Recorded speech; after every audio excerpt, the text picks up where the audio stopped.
Dr. Klassen, thank you for sitting down. I want to talk to you about the book of Ecclesiastes. When we look at Ecclesiastes, it's written largely, people assume, to be King Solomon. He says, I, Solomon, and he is the wisest and the wealthiest man in human history, you could say.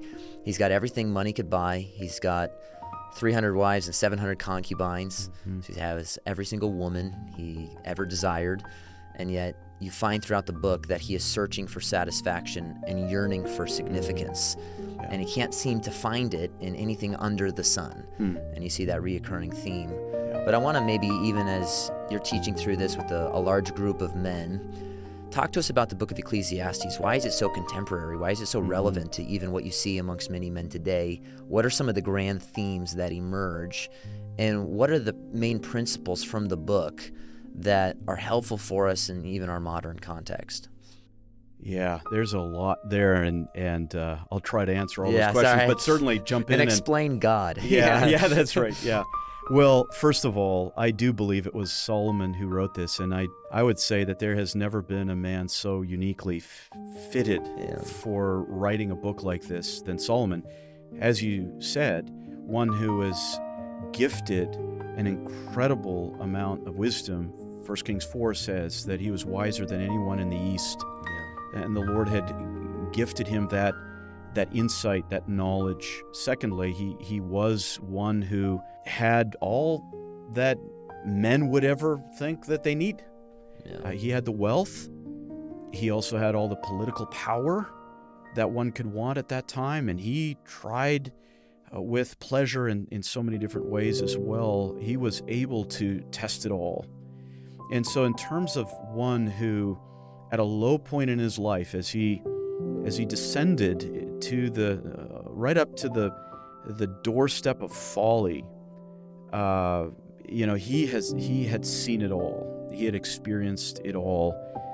And thankfully, as one who was preserved by the Lord, he was able to be rescued from that and then leave us with this amazing book that deals with the heartaches and the challenges and the misconceptions and the wrong-headed pursuits that men and women so often get caught up with in this life. And in Ecclesiastes, when people talk about Ecclesiastes and the interpretive key or the approach to it, I like to remind them that Ecclesiastes, unlike what some critical scholars would say, is not just a random collection of different wise sayings. It is a book, and it does have a framework, and it does have a conclusion that is that interpretive key. And you have the ending of the book express so well what the book is really all about, and that's verse 13 and verse 14 of chapter 12. The conclusion, when all has been heard, is this: fear God and keep his commandments, because this applies to every person. For God will bring every act to judgment, everything which is hidden, whether it is good or evil. Now, in that conclusion, Solomon is bringing together all these different themes that he's dealt with. Of course, foremost of that is the fear of God. Over and over, he comes back to that term again and again of fearing God. In fact, what is important to catch in Ecclesiastes is that wisdom has its limits, but fear of God is the ultimate virtue.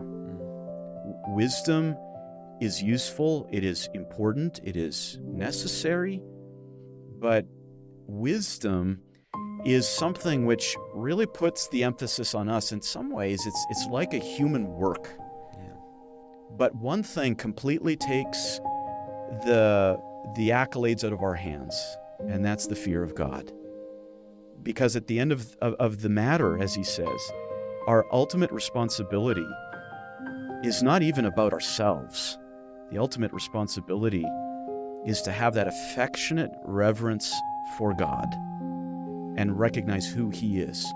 He's sovereign, he's holy, he is righteous, and he is wise. In that fear, there is a humility that recognizes that in all of those things, that God is, we, in and of ourselves, are not. And that's crucial for understanding the contents of the book, but other things as well, keeping his commandments, because this applies to every person. And then he says in verse 14, for God will bring every act to judgment. One of the key themes of the book of Ecclesiastes is death. And over, Solomon reminds the reader that life under the sun, this mortal life that we live, is actually relatively brief. It's a breath. It's fleeting in nature. He even calls it a few days under the sun, relatively speaking. Now, the problem with people today, and probably that this is a struggle throughout humanity, of course, we hate thinking about death because death reminds us of sin. But in our generation in particular, a generation that is so characterized by wealth and comfort, ease, we hate thinking about death. We'll call it even a psychological disorder. Certainly it can be. I'm not talking about obsessing over death. But one of the messages of Ecclesiastes, which is so important, is we have to think about death. Ecclesiastes is, in many ways, an exposition of Genesis 3. Specifically of verses 17 to 19, of the thorns and the thistles and the dust of the ground and the fact that we will return to it. How do we live outside the garden?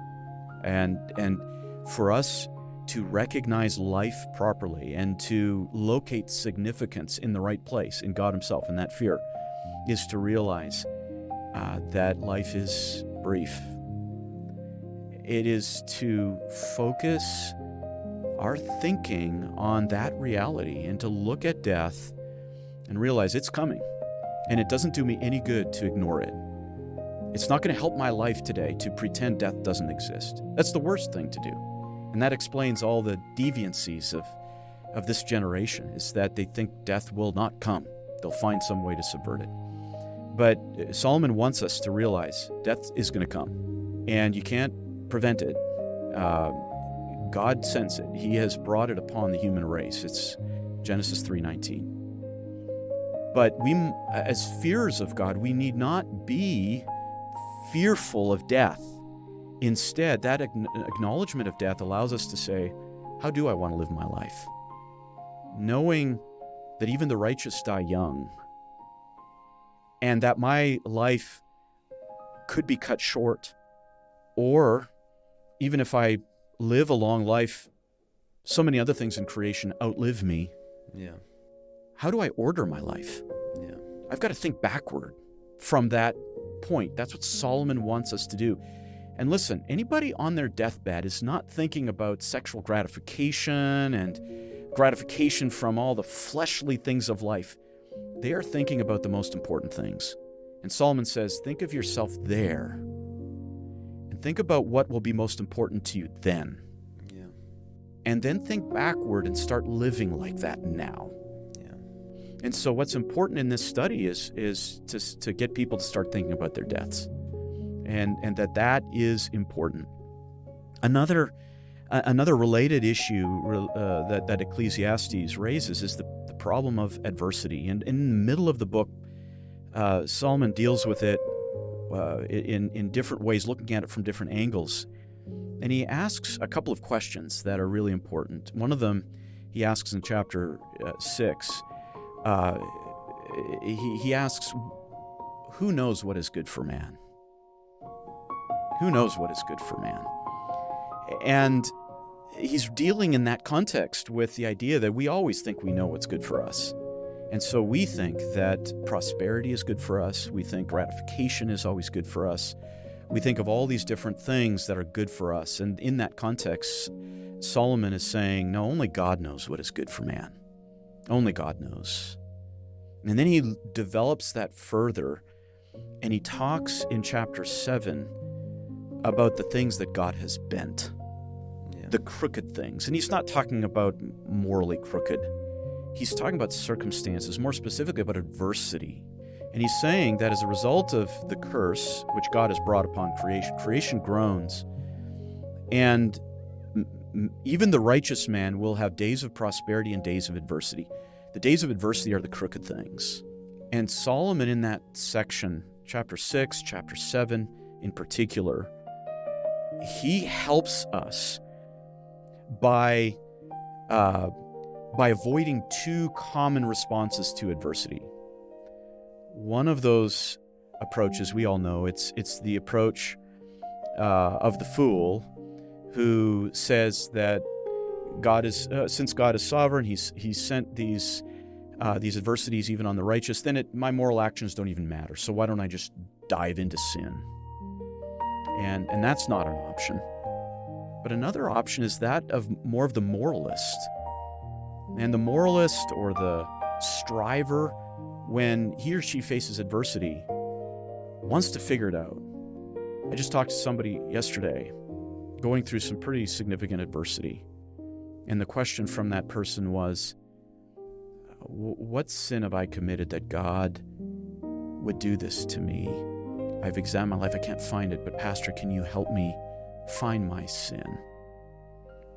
And if I find it, I can deal with it and I can be done with the adversity. And I took them back to Ecclesiastes and said, maybe you have committed sin.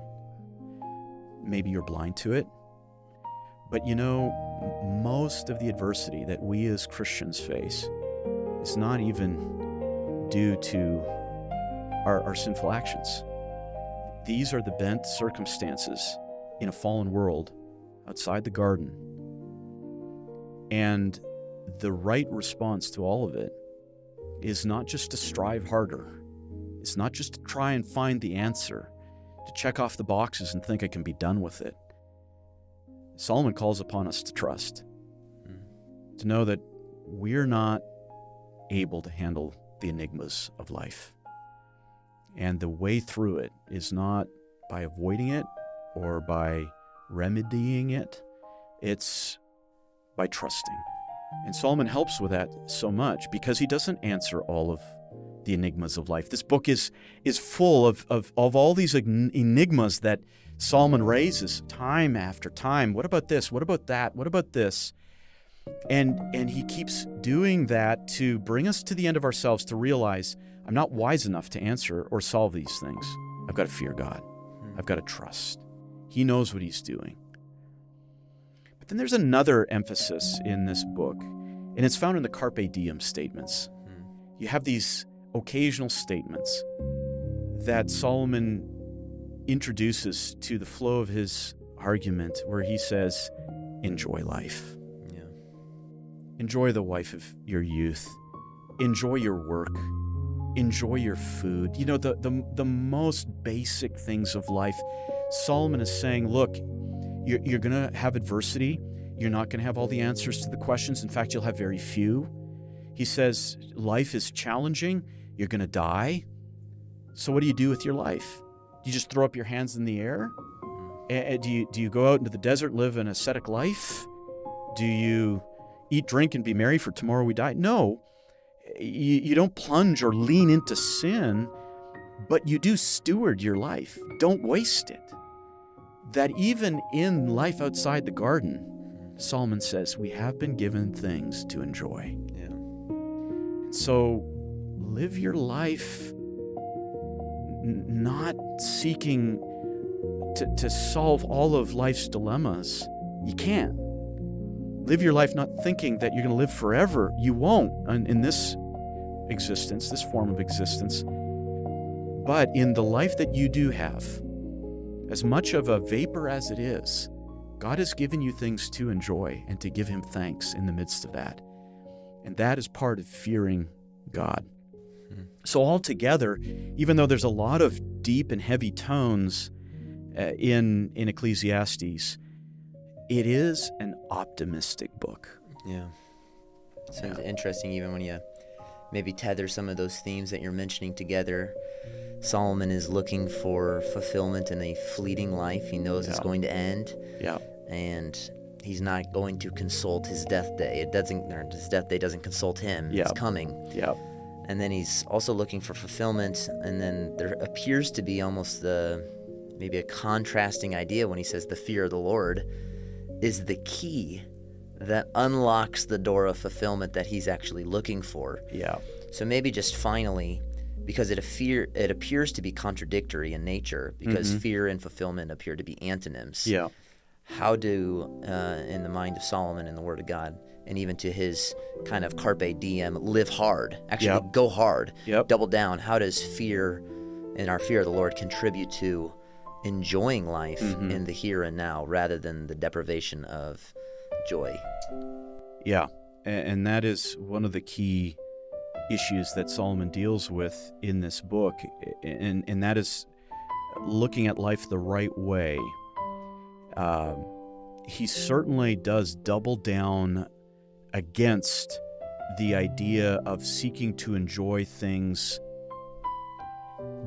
by finding the fulfillment and satisfaction in those things Finding alone. its terminus there. That's right. He tells you that's not going to work. Instead, things can be enjoyed only truly when fear of God is ultimate. So we enjoy these things like the wife of our youth and the work that we've been given and food and the things of this creation. We enjoy them rightly because we fear God, because we recognize who He is, who has given us these things, and to whom we give an account for these things. Even coming back to the conclusion of the book, for God will bring every act to judgment, everything which is hidden, whether good or evil. Yeah. We have a stewardship, and God has called upon us to enjoy these things rightly, but we can only truly do that when, first and foremost, our controlling, dominating way of life is all in orientation to God and who He is. Yeah. And there is this fearful, reverent adoration. It's not fear that causes fight or flight. It is fear that is attractive. So a young child might fear and should fear his father or mother, but that fear is what drives that little boy to be just like his dad. Yeah.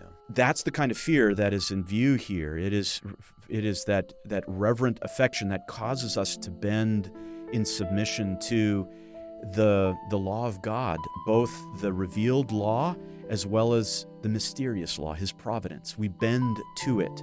We recognize the circumstances, the adversities, that which God brings into my life, even in early death or sickness, illness. Those things are from His hand. We bend to that. That is the ultimate. But we recognize as well that this God has given us these other things in life. He's given us our breath. He's given us our days. He's given us our work. And we are to live that to the max. Yeah. We are not just to treat them as meaningless now that death will come anyway. Yeah. We are to run hard in life and enjoy what we do.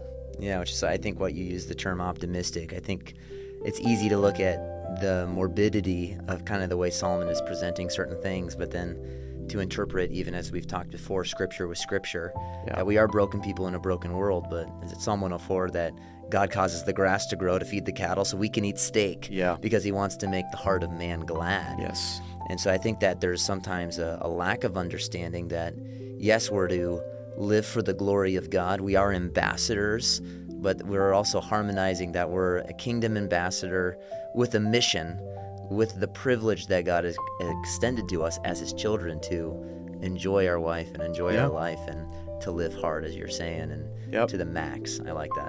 Yeah, in fact, in the history of the interpretation of Ecclesiastes, there's some very fascinating chapters. In the early church, particularly beginning with Jerome, Ecclesiastes was treated as a pessimistic book, and it was allegorized. And from that allegorizing came the basis for the whole ascetic movement. Yeah. To deny yourself a wife, to deny yourself food and enjoyment and comfort and so on. And so for many centuries, that allegoristic approach to the book of Ecclesiastes created this mindset of asceticism. In fact, even those texts where it speaks about, enjoy food and drink, that was taken to be a reference to the Eucharist. Yeah. That changed with the Reformation. And in the history of interpretation of Ecclesiastes during the Reformation, a more literal approach was given. And it was as a result of a literal approach to the book of Ecclesiastes that the whole concept of vocation was rescued. That you can get married, you can work, you can even eat to the glory of God. Yeah. And that was drawn from a literal approach to the teaching of Ecclesiastes. And out of that comes the whole Protestant work ethic and the whole Protestant view of marriage and the whole Protestant view of enjoying things. But again, we can't let that leave the guardrails and delve off into the ditch of self-gratification without reference to that ultimate reference point of fearing God. Yeah, it's so. I love that even that with the work ethic is, William Tyndale. It says it may appear that doing dishes and preaching a sermon are different, but to God there is no difference in regards to the ability to glorify Him in that. And I love even kind of the harmonizing of all the different themes in Solomon. We are going to die. Yeah, it's happening sooner than we think. Yeah, and life's going to go on. Rivers are going to return to the sea. The sun's going to continue, and we're going to die. Yeah. And when all is said and done, it's fear God and keep His commandments. And so even that fear you mentioned of the awe of who God is as our Father is so important to not only the beginning of wisdom, it's the first rung of the ladder, but it's also the first rung in living a life that is truly fulfilling. That's correct. And so I'm thankful for the truth of Scripture in that regard and for your perspective. So thank you, Dr. Klassen. Oh, it's a joy. Thank you for the opportunity.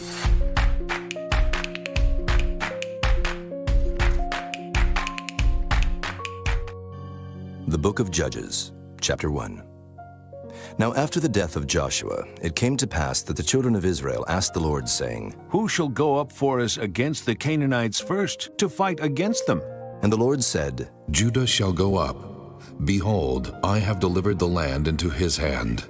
And Judah said unto Simeon his brother, Come up with me unto my lot, that we may fight against the Canaanites, and I likewise will go with thee into thy lot. So Simeon went with him, and Judah went up, and the Lord delivered the Canaanites and the Perizzites into their hand. And they slew of them in Bezek 10,000 men. And they found Adoni-Bezek in Bezek. And they fought against him, and they slew the Canaanites and the Perizzites. But Adoni-Bezek fled, and they pursued after him, and caught him, and cut off his thumbs and his great toes. And Adoni-Bezek said, 70 kings, having their thumbs and their great toes cut off, gathered their meat under my table, as I have done. So God hath requited me. And they brought him to Jerusalem, and there he died. Now the children of Judah had fought against Jerusalem, and had taken it, and smitten it with the edge of the sword, and set the city on fire. And afterward the children of Judah went down to fight against the Canaanites that dwelt in the mountain, and in the south, and in the valley. And Judah went against the Canaanites that dwelt in Hebron. Now the name of Hebron before was Kirjath-Arba. And they slew Sheshai, and Ahiman, and Talmai. And from thence he went against the inhabitants of Debir, and the name of Debir before was Kirjath-Sepher.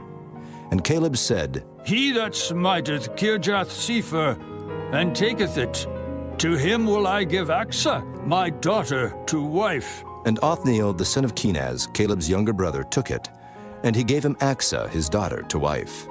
And it came to pass, when she came to him, that she moved him to ask of her father a field. And she lighted from off her ass, and Caleb said unto her, What wilt thou? And she said unto him, Give me a blessing, for thou hast given me a southland. Give me also springs of water. And Caleb gave her the upper springs and the nether springs. And the children of the Kenite, Moses' father-in-law, went up out of the city of palm trees with the children of Judah into the wilderness of Judah, which lieth in the south of Arad. And they went and dwelt among the people. And Judah went with Simeon his brother, and they slew the Canaanites that inhabited Zephath, and utterly destroyed it. And the name of the city was called Hormah. Also Judah took Gaza with the coast thereof, and Askelon with the coast thereof, and Ekron with the coast thereof. And the Lord was with Judah, and he drave out the inhabitants of the mountain, but could not drive out the inhabitants of the valley, because they had chariots of iron. And they gave Hebron unto Caleb, as Moses said, and he expelled thence the 3 sons of Anak. And the children of Benjamin did not drive out the Jebusites that inhabited Jerusalem, but the Jebusites dwell with the children of Benjamin in Jerusalem unto this day. And the house of Joseph, they also went up against Bethel, and the Lord was with them. And the house of Joseph sent to descry Bethel. Now the name of the city before was Luz. And the spies saw a man come forth out of the city, and they said unto him, Show us, we pray thee, the entrance into the city, and we will show thee mercy. And when he showed them the entrance into the city, they smote the city with the edge of the sword. But they let go the man and all his family. And the man went into the land of the Hittites, and built a city, and called the name thereof Luz, which is the name thereof unto this day. Neither did Manasseh drive out the inhabitants of Bethshean and her towns, nor Taanach and her towns, nor the inhabitants of Dor and her towns, nor the inhabitants of Ibleam and her towns, nor the inhabitants of Megiddo and her towns. But the Canaanites would dwell in that land. And it came to pass, when Israel was strong, that they put the Canaanites to tribute, and did not utterly drive them out. Neither did Ephraim drive out the Canaanites that dwelt in Gezer, but the Canaanites dwelt in Gezer among them. Neither did Zebulun drive out the inhabitants of Kitron, nor the inhabitants of Nahalal, but the Canaanites dwelt among them, and became tributaries. Neither did Asher drive out the inhabitants of Akko, nor the inhabitants of Zidon, nor of Alab, nor of Akzib, nor of Helba, nor of Aphek, nor of Rehob. But the Asherites dwelt among the Canaanites, the inhabitants of the land, for they did not drive them out. Neither did Naphtali drive out the inhabitants of Beth-Shemesh, nor the inhabitants of Beth-Anath, but he dwelt among the Canaanites, the inhabitants of the land. Nevertheless, the inhabitants of Beth-Shemesh and of Beth-Anath became tributaries unto them. And the Amorites forced the children of Dan into the mountain, for they would not suffer them to come down to the valley. But the Amorites would dwell in Mount Heres, in Ajalon, and in Shaalbim. Yet the hand of the house of Joseph prevailed, so that they became tributaries. And the coast of the Amorites was from the going up to Akrabim, from the rock, and upward. Chapter 2. And an angel of the Lord came up from Gilgal to Bochim, and said, I made you to go up out of Egypt, and have brought you unto the land which I swear unto your fathers. And I said, I will never break my covenant with you. And ye shall make no league with the inhabitants of this land. Ye shall throw down their altars, but ye have not obeyed my voice. Why have ye done this? Wherefore I also said, I will not drive them out from before you, but they shall be as thorns in your sides, and their gods shall be a snare unto you. And it came to pass, when the angel of the Lord spake these words unto all the children of Israel, that the people lifted up their voice and wept. And they called the name of that place Bochim, and they sacrificed there unto the Lord. And when Joshua had let the people go, the children of Israel went every man unto his inheritance to possess the land. And the people served the Lord all the days of Joshua, and all the days of the elders that outlived Joshua, who had seen all the great works of the Lord that he did for Israel. And Joshua the son of Nun, the servant of the Lord, died, being 110 years old. And they buried him in the border of his inheritance in Timnath-Heres, in the mount of Ephraim, on the north side of the hill Gaash. And also all that generation were gathered unto their fathers. And there arose another generation after them, which knew not the Lord, nor yet the works which he had done for Israel. And the children of Israel did evil in the sight of the Lord, and served Baalim.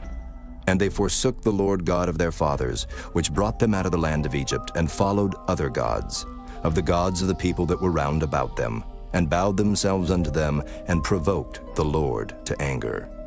And they forsook the Lord, and served Baal and Ashtaroth. And the anger of the Lord was hot against Israel. And he delivered them into the hands of spoilers that spoiled them. And he sold them into the hands of their enemies round about, so that they could not any longer stand before their enemies. Whithersoever they went out, the hand of the Lord was against them for evil, as the Lord had said, and as the Lord had sworn unto them. And they were greatly distressed. Nevertheless, the Lord raised up judges, which delivered them out of the hand of those that spoiled them. And yet they would not hearken unto their judges, but they went a whoring after other gods, and bowed themselves unto them. They turned quickly out of the way which their fathers walked in, obeying the commandments of the Lord. But they did not so. And when the Lord raised them up judges, then the Lord was with the judge, and delivered them out of the hand of their enemies all the days of the judge. For it repented the Lord because of their groanings, by reason of them that oppressed them and vexed them. And it came to pass, when the judge was dead, that they returned, and corrupted themselves more than their fathers, in following other gods to serve them, and to bow down unto them. They ceased not from their own doings, nor from their stubborn way.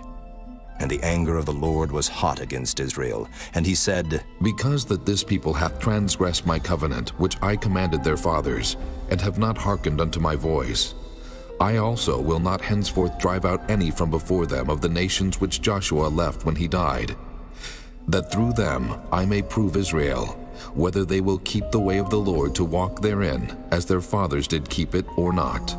Therefore the Lord left those nations, without driving them out hastily, neither delivered he them into the hand of Joshua. Chapter 3. Now these are the nations which the Lord left, to prove Israel by them, even as many of Israel as had not known all the wars of Canaan. Only that the generations of the children of Israel might know, to teach them war, at the least such as before knew nothing thereof, namely 5 lords of the Philistines, and all the Canaanites, and the Sidonians, and the Hivites that dwelt in Mount Lebanon, from Mount Baal-Hermon unto the entering in of Hamath. And they were to prove Israel by them, to know whether they would hearken unto the commandments of the Lord, which he commanded their fathers by the hand of Moses. And the children of Israel dwelt among the Canaanites, Hittites, and Amorites, and Perizzites, and Hivites, and Jebusites. And they took their daughters to be their wives, and gave their daughters to their sons, and served their gods. And the children of Israel did evil in the sight of the Lord, and forgat the Lord their God, and served Baalim and the groves. Therefore the anger of the Lord was hot against Israel, and he sold them into the hand of Cushan-Rishathaim, king of Mesopotamia. And the children of Israel served Cushan-Rishathaim 8 years. And when the children of Israel cried unto the Lord raised up a deliverer to the children of Israel, who delivered them, even Othniel, the son of Kenaz, Caleb's younger brother.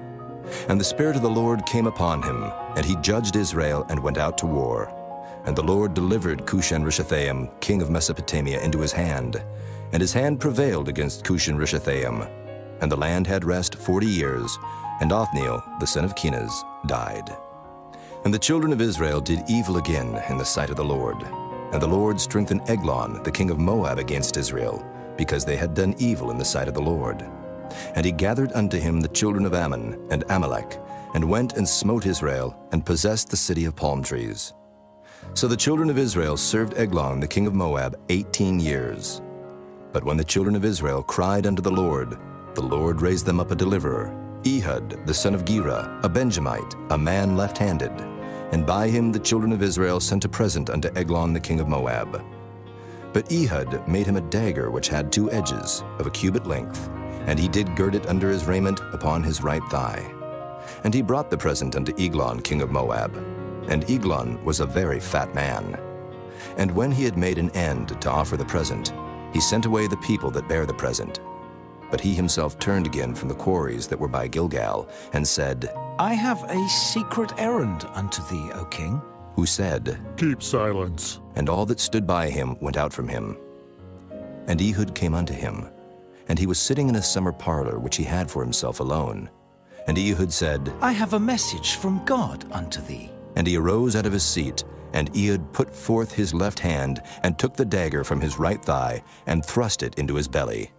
And the haft also went in after the blade, and the fat closed upon the blade, so that he could not draw the dagger out of his belly, and the dirt came out. Then Ehud went forth through the porch, and shut the doors of the parlor upon him, and locked them. When he was gone out, his servants came. And when they saw that, behold, the doors of the parlor were locked, they said, Surely he covereth his feet in his summer chamber. And they tarried till they were ashamed. And behold, he opened not the doors of the parlor. Therefore they took a key, and opened them. And behold, their lord was fallen down dead on the earth. And Ehud escaped while they tarried, and passed beyond the quarries, and escaped unto Serath. And it came to pass when he was come, that he blew a trumpet in the mountain of Ephraim, and the children of Israel went down with him from the mount, and he before them. And he said unto them, Follow after me. for the Lord hath delivered your enemies, the Moabites, into your hand. And they went down after him, and took the fords of Jordan toward Moab, and suffered not a man to pass over. And they slew of Moab at that time about 10,000 men, all lusty and all men of valor, and there escaped not a man. So Moab was subdued that day under the hand of Israel, and the land had rest 80 years. And after him was Shamgar, the son of Anath, which slew of the Philistines 600 men with an ox goad, and he also delivered Israel. Chapter 4. And the children of Israel again did evil in the sight of the Lord when Ehud was dead. And the Lord sold them into the hand of Jabin, king of Canaan, that reigned in Hazor, the captain of whose host was Sisera, which dwelt in Harosheth of the Gentiles. And the children of Israel cried unto the Lord, for he had 900 chariots of iron, and 20 years he mightily oppressed the children of Israel. And Deborah, a prophetess, the wife of Lapidoth, she judged Israel at that time. And she dwelt under the palm tree of Deborah between Ramah and Bethel in Mount Ephraim. And the children of Israel came up to her for judgment. And she sent and called Barak the son of Abinoam out of Kedesh Naphtali, and said unto him, Hath not the Lord God of Israel commanded, saying, Go and draw toward Mount Tabor, and take with thee 10,000 men of the children of Naphtali, and of the children of Zebulun? And I will draw unto thee to the river Kishon Sisera, the captain of Jabin's army, with his chariots and his multitude, and I will deliver him into thine hand. And Barak said unto her, If thou wilt go with me, then I will go. But if thou wilt not go with me, then I will not go. And she said, I will surely go with thee. Notwithstanding the journey that thou takest shall not be for thine honor, for the Lord shall sell Sisera into the hand of a woman. And Deborah arose and went with Barak to Kedesh. And Barak called Zebulun and Naphtali to Kedesh, and he went up with 10,000 men at his feet. And Deborah went up with him. Now Heber the Kenite, which was of the children of Hobab, the father-in-law of Moses, had severed himself from the Kenites, and pitched his tent under the plain of Zaanaim, which is by Kedesh. And they showed Sisera that Barak the son of Abinoam was gone up to Mount Tabor. And Sisera gathered together all his chariots, even 900 chariots of iron, and all the people that were with him, from Harosheth of the Gentiles unto the river of Kishon. And Deborah said unto Barak, Up, for this is the day in which the Lord hath delivered Sisera into thine hand. Is not the Lord gone out before thee? So Barak went down from Mount Tabor, and 10,000 men after him. And the Lord discomfited Sisera, and all his chariots, and all his host with the edge of the sword before Barak, so that Sisera lighted down off his chariot, and fled away on his feet. But Barak pursued after the chariots, and after the host, unto Harosheth of the Gentiles. And all the host of Sisera fell upon the edge of the sword, and there was not a man left. Howbeit Sisera fled away on his feet to the tent of Jael, the wife of Heber the Kenite. For there was peace between Jabin the king of Hazor, and the house of Heber the Kenite. And Jael went out to meet Sisera, and said unto him, Turn in, my lord, turn in to me, fear not. And when he had turned in unto her into the tent, she covered him with a mantle. And he said unto her, Give me, I pray thee, a little water to drink, for I am thirsty. And she opened a bottle of milk, and gave him drink, and covered him. Again he said unto her, Stand in the door of the tent, and it shall be, when any man doth come and inquire of thee, and say, Is there any man here? That thou shalt say, No. Then Jael, Heber's wife, took a nail of the tent, and took an hammer in her hand, and went softly unto him, and smote the nail into his temples, and fastened it into the ground, for he was fast asleep and weary. So he died. And behold, as Barak pursued Sisera, Jael came out to meet him, and said unto him, Come, and I will show thee the man whom thou seekest. And when he came into her tent, behold, Sisera lay dead, and the nail was in his temples. So God subdued on that day Jabin the king of Canaan before the children of Israel. And the hand of the children of Israel prospered and prevailed against Jabin the king of Canaan, until they had destroyed Jabin, king of Canaan. Chapter 5. Then sang Deborah and Barak, the son of Abinoam, on that day, saying, Praise ye the Lord for the avenging of Israel, when the people willingly offered themselves. Hear, O ye kings, give ear. O ye princes, I, even I, will sing unto the Lord. I will sing praise to the Lord God of Israel. Lord, when thou wentest out of Seir, when thou marchest out of the field of Edom, the earth trembled, and the heavens dropped, the clouds also dropped water. The mountains melted from before the Lord, even that Sinai from before the Lord God of Israel. In the days of Shamgar, the son of Anath, in the days of Jael, the highways were unoccupied and the travelers walked through byways. The inhabitants of the villages ceased. They ceased in Israel until that I, Deborah, arose, a mother in Israel. They chose new gods. Then was war in the gates. Was there a shield or spear seen among 40,000 in Israel? My heart is toward the governors of Israel, that offered themselves willingly among the people. Bless ye the Lord. Speak, ye that ride on white asses, ye that sit in judgment and walk by the way. They that are delivered from the noise of archers in the places of drawing water, there shall they rehearse the righteous acts of the Lord, even the righteous acts toward the inhabitants of his villages in Israel. Then shall the people of the Lord go down to the gates. Awake, awake, Deborah. Awake, awake, utter a song. Arise, Barak, and lead thy captivity captive, thou son of Abinoam. Then he made him that remaineth have dominion over the nobles among the people. The Lord made me have dominion over the mighty. Out of Ephraim was there a root of them against Amalek. After thee, Benjamin, among thy people. Out of Machir came down governors. And out of Zebulun they that handle the pen of the writer. And the princes of Issachar were with Deborah, even Issachar and also Barak. He was sent on foot into the valley.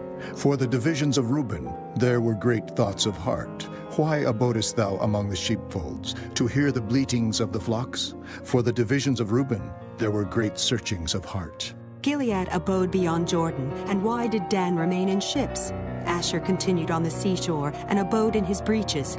Zebulun and Naphtali were a people that jeoparded their lives unto the death in the high places of the field. The kings came and fought, then fought the kings of Canaan in Taanach, by the waters of Megiddo. They took no gain of money. They fought from heaven. The stars in their courses fought against Sisera. The river of Kishon swept them away, that ancient river, the river Kishon. O my soul, thou hast trodden down strength. Then were the horse hoofs broken by the means of the prancings of their mighty ones. Curse ye Meroz, said the angel of the Lord. Curse ye bitterly the inhabitants thereof, because they came not to the help of the Lord against the mighty. Blessed above women shall Jael, the wife of Heber the Kenite, be. Blessed shall she be above women in the tent. He asked water, and she gave him milk. She brought forth butter in a lordly dish. She put her hand to the nail, and her right hand to the workman's hammer. And with the hammer she smote Sisera. She smote off his head, when she had pierced and stricken through his temples. At her feet he bowed, he fell, he lay down. At her feet he bowed, he fell. Where he bowed, there he fell down dead. The mother of Sisera looked out at a window and cried through the lattice, Why is his chariot so long in coming? Why tarry the wheels of his chariots? Her wise ladies answered her, Yea, she returned, answered to herself, Have they not sped? Have they not divided the prey? To every man a damsel or two, to Sisera a prey of diverse colors, a prey of diverse colors of needlework on both sides, meat for the necks of them that take the spoil. So let all thine enemies perish, O Lord. But let them that love him be as the sun when he goeth forth in his might. And the land had rest 40 years. Chapter 6. And the children of Israel did evil in the sight of the Lord, and the Lord delivered them into the hand of Midian 7 years. And the hand of Midian prevailed against Israel. And because of the Midianites, the children of Israel made them the dens which are in the mountains, and caves, and strongholds. And so it was when Israel had sown, that the Midianites came up, and the Amalekites, and the children of the east, even they came up against them. And they encamped against them, and destroyed the increase of the earth, till thou come unto Gaza, and left no sustenance for Israel, neither sheep, nor ox, nor ass. For they came up with their cattle in their tents, and they came as grasshoppers for multitude, for both they and their camels were without number. And they entered into the land to destroy it. And Israel was greatly impoverished because of the Midianites. And the children of Israel cried unto the Lord. And it came to pass, when the children of Israel cried unto the Lord because of the Midianites, that the Lord sent a prophet unto the children of Israel, which said unto them, Thus saith the Lord God of Israel, I brought you up from Egypt, and brought you forth out of the house of bondage. And I delivered you out of the hand of the Egyptians, and out of the hand of all that oppressed you, and drave them out from before you, and gave you their land. And I said unto you, I am the Lord your God. Fear not the gods of the Amorites, in whose land ye dwell, but ye have not obeyed my voice. And there came an angel of the Lord, and sat under an oak which was in Ophrah, that pertained unto Joash the Abiezrite. And his son Gideon threshed wheat by the winepress, to hide it from the Midianites. And the angel of the Lord appeared unto him, and said unto him, The Lord is with thee, thou mighty man of valor. And Gideon said unto him, O my Lord, if the Lord be with us, why then is all this befallen us? And where be all his miracles which our fathers told us of, saying, Did not the Lord bring us up from Egypt? But now the Lord hath forsaken us, and delivered us into the hands of the Midianites. And the Lord looked upon him, and said, Go in this thy might, and thou shalt save Israel from the hand of the Midianites. Have not I sent thee? And he said unto him, O my Lord, wherewith shall I save Israel? Behold, my family is poor in Manasseh, and I am the least in my father's house. And the Lord said unto him, Surely I will be with thee, and thou shalt smite the Midianites as one man. And he said unto him, If now I have found grace in thy sight, then show me a sign that thou talkest with me. Depart not hence, I pray thee, until I come unto thee, and bring forth my present, and set it before thee. And he said, I will tarry until thou come again. And Gideon went in, and made ready a kid, and unleavened cakes of an ephah of flour. The flesh he put in a basket, and he put the broth in a pot, and brought it out unto him under the oak, and presented it. And the angel of God said unto him, Take the flesh and the unleavened cakes, and lay them upon this rock, and pour out the broth. And he did so. Then the angel of the Lord put forth the end of the staff that was in his hand, and touched the flesh and the unleavened cakes. And there rose up fire out of the rock, and consumed the flesh and the unleavened cakes. Then the angel of the Lord departed out of his sight. And when Gideon perceived that he was an angel of the Lord, Gideon said, Alas, O Lord God, for because I have seen an angel of the Lord face to face. And the Lord said unto him, Peace be unto thee. Fear not. Thou shalt not die. Then Gideon built an altar there unto the Lord, and called it Jehovah Shalom. Unto this day it is yet in Ophrah of the Abiezrites.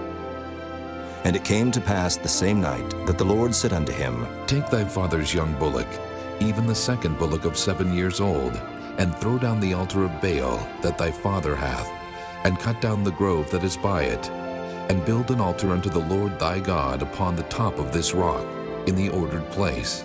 And take the second bullock, and offer a burnt sacrifice with the wood of the grove which thou shalt cut down.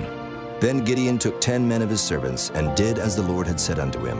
And so it was, because he feared his father's household and the men of the city, that he could not do it by day, that he did it by night. And when the men of the city arose early in the morning, behold, the altar of Baal was cast down, and the grove was cut down that was by it, and the second bullock was offered upon the altar that was built.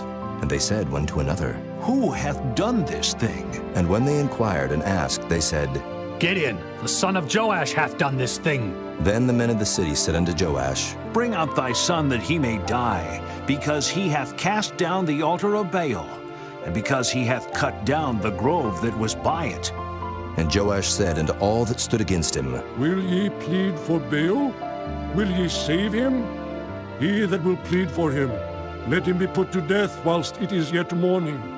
If he be a god, let him plead for himself, because one hath cast down his altar. Therefore on that day he called him Jerubbaal, saying, Let Baal plead against him, because he hath thrown down his altar. Then all the Midianites and the Amalekites and the children of the east were gathered together, and went over and pitched in the valley of Jezreel. But the Spirit of the Lord came upon Gideon, and he blew a trumpet, and Abiezer was gathered after him. And he sent messengers throughout all Manasseh, who also was gathered after him. And he sent messengers unto Asher, and unto Zebulun, and unto Naphtali, and they came up to meet them. And Gideon said unto God, If thou wilt save Israel by mine hand, as thou hast said, behold, I will put a fleece of wool in the floor, and if the dew be on the fleece only, and it be dry upon all the earth beside, then shall I know that thou wilt save Israel by mine hand, as thou hast said. And it was so. For he rose up early on the morrow, and thrust the fleece together, and wringed the dew out of the fleece, a bowl full of water.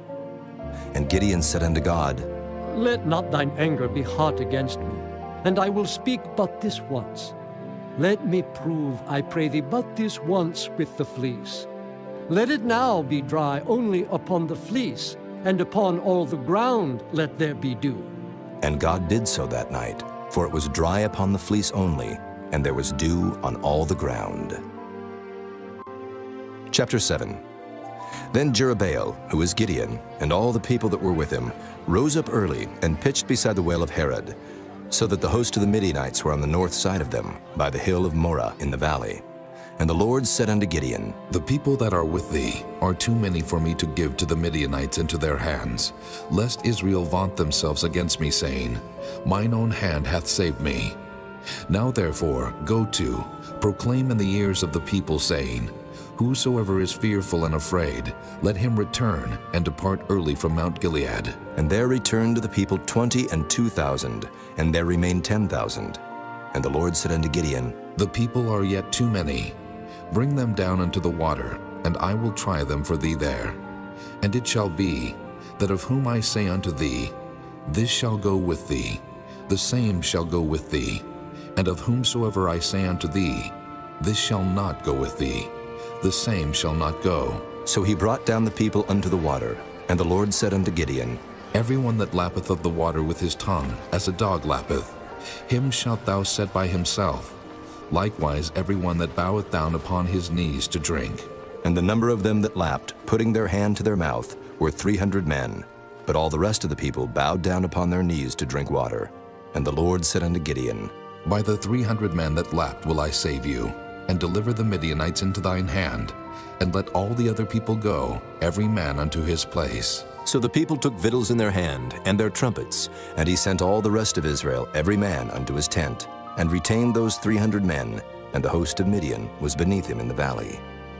And it came to pass the same night that the Lord said unto him, Arise, get thee down unto the host, for I have delivered it into thine hand. But if thou fear to go down, go thou with Phurah thy servant down to the host, and thou shalt hear what they say, and afterward shall thine hands be strengthened to go down unto the host. Then went he down with Phurah his servant unto the outside of the armed men that were in the host. And the Midianites and the Amalekites and all the children of the east lay along in the valley like grasshoppers for multitude. And their camels were without number, as the sand by the seaside for multitude.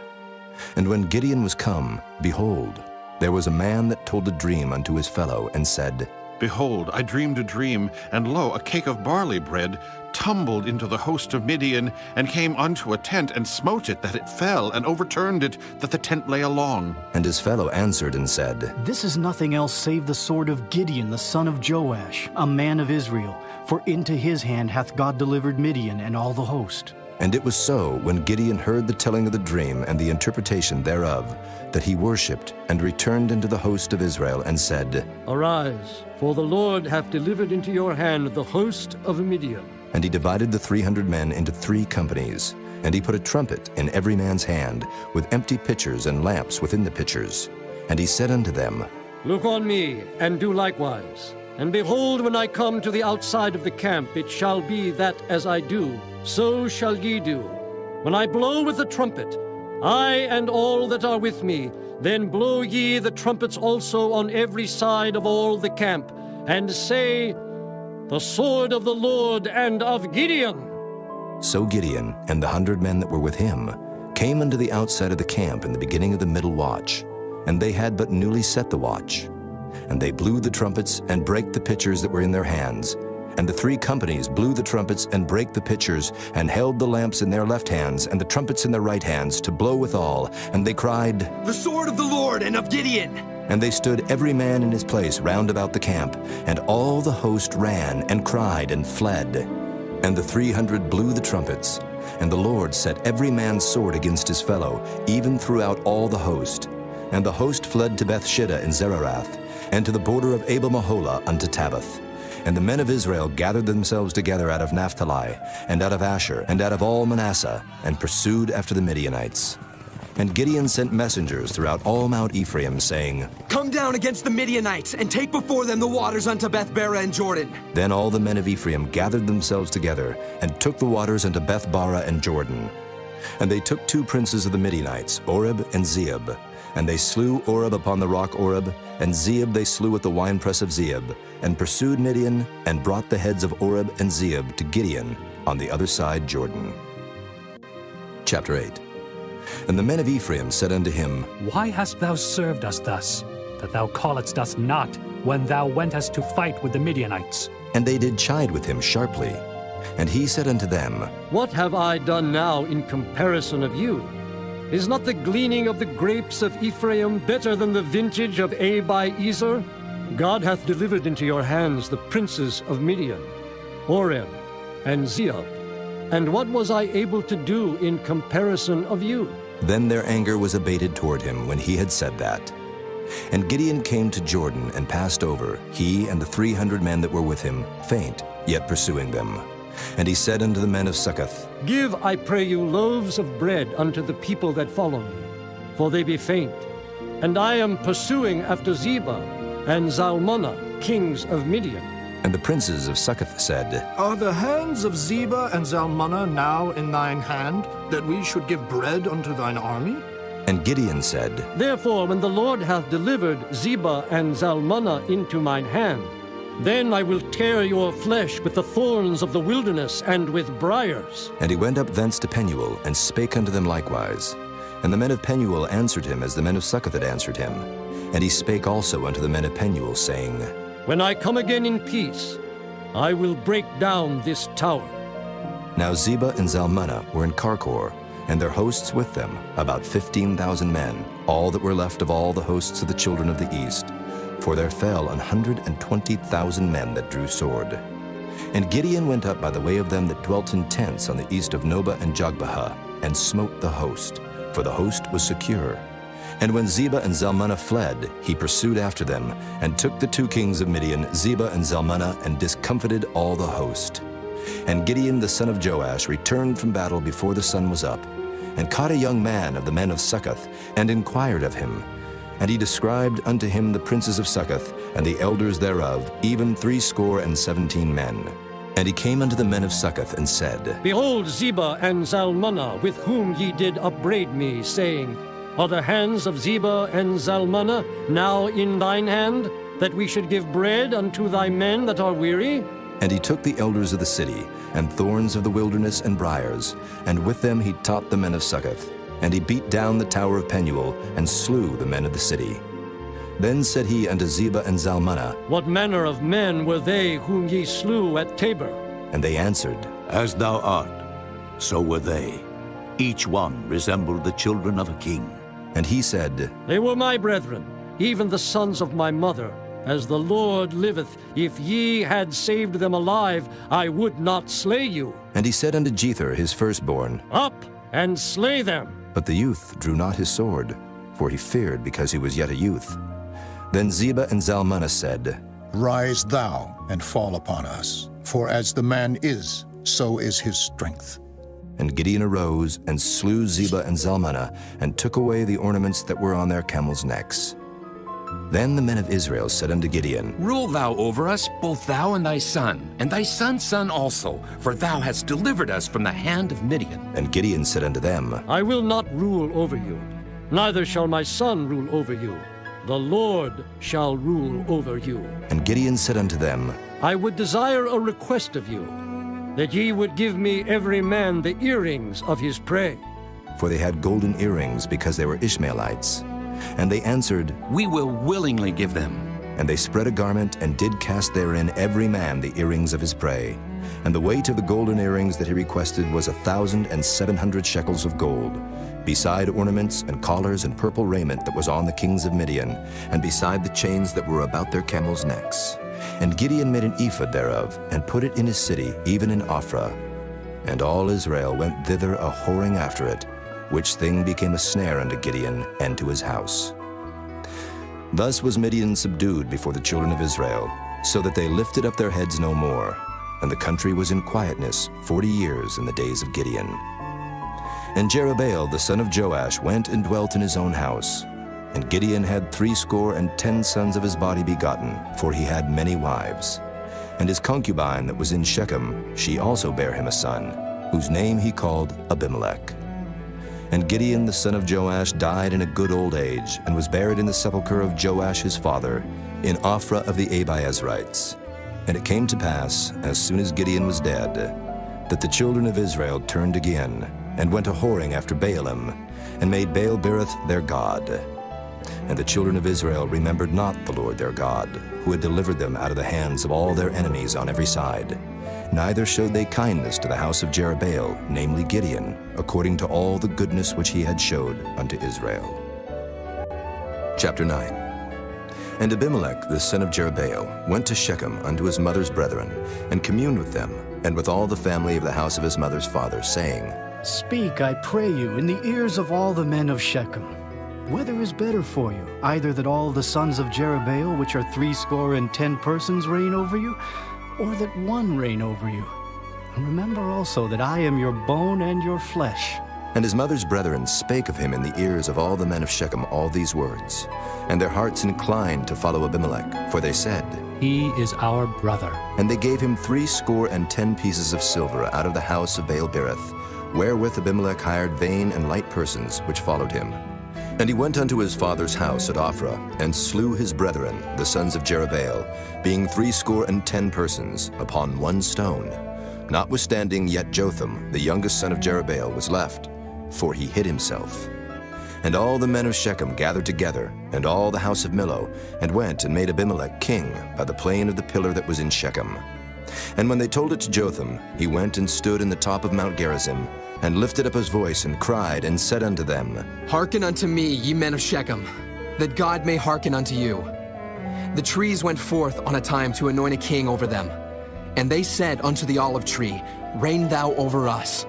But the olive tree said unto them, Should I leave my fatness, wherewith by me they honor God and man, and go to be promoted over the trees? And the tree said to the fig tree, Come thou, and reign over us. But the fig tree said unto them, Should I forsake my sweetness, and my good fruit, and go to be promoted over the trees? Then said the trees unto the vine, Come thou, and reign over us. And the vine said unto them, Should I leave my wine, which cheereth God and man, and go to be promoted over the trees? Then said all the trees unto the bramble, Come thou, and reign over us. And the bramble said unto the trees, If in truth ye anoint me king over you, then come, and put your trust in my shadow. And if not, let fire come out of the bramble, and devour the cedars of Lebanon. Now therefore, if ye have done truly and sincerely, in that ye have made Abimelech king, and if ye have dealt well with Jerubbaal and his house, and have done unto him according to the deserving of his hands, for my father fought for you, and adventured his life far, and delivered you out of the hand of Midian. And ye are risen up against my father's house this day, and have slain his sons, 70 persons upon one stone, and have made Abimelech, the son of his maidservant, king over the men of Shechem, because he is your brother. If ye then have dealt truly and sincerely with Jerubbaal, and with his house this day, then rejoice ye in Abimelech, and let him also rejoice in you. But if not, let fire come out from Abimelech, and devour the men of Shechem, and the house of Millo, and let fire come out from the men of Shechem, and from the house of Millo, and devour Abimelech. And Jotham ran away and fled, and went to Beer, and dwelt there for fear of Abimelech his brother.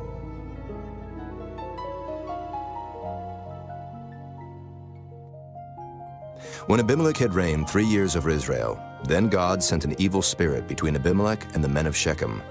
And the men of Shechem dealt treacherously with Abimelech, that the cruelty done to the 70 sons of Jerubbaal might come, and their blood be laid upon Abimelech their brother, which slew them, and upon the men of Shechem, which aided him in the killing of his brethren. And the men of Shechem sent liers in wait for him in the top of the mountains, and they robbed all that came along that way by them. And it was told Abimelech. And Gaal, the son of Ebed, came with his brethren, and went over to Shechem, and the men of Shechem put their confidence in him. And they went out into the fields, and gathered their vineyards, and trode their grapes, and made merry, and went into the house of their God, and did eat and drink, and cursed Abimelech. And Gaal, the son of Ebed, said, Who is Abimelech, and who is Shechem that we should serve him? Is not he the son of Jerubbaal and Zebul, his officer? Serve the men of Hamor, the father of Shechem, for why should we serve him? And would to God this people were under my hand, then would I remove Abimelech. And he said to Abimelech, Increase thine army, and come out. And when Zebul, the ruler of the city, heard the words of Gaal, the son of Ebed, his anger was kindled. And he sent messengers unto Abimelech privily, saying, Behold, Gaal, the son of Ebed, and his brethren be come to Shechem, and behold, they fortify the city against thee.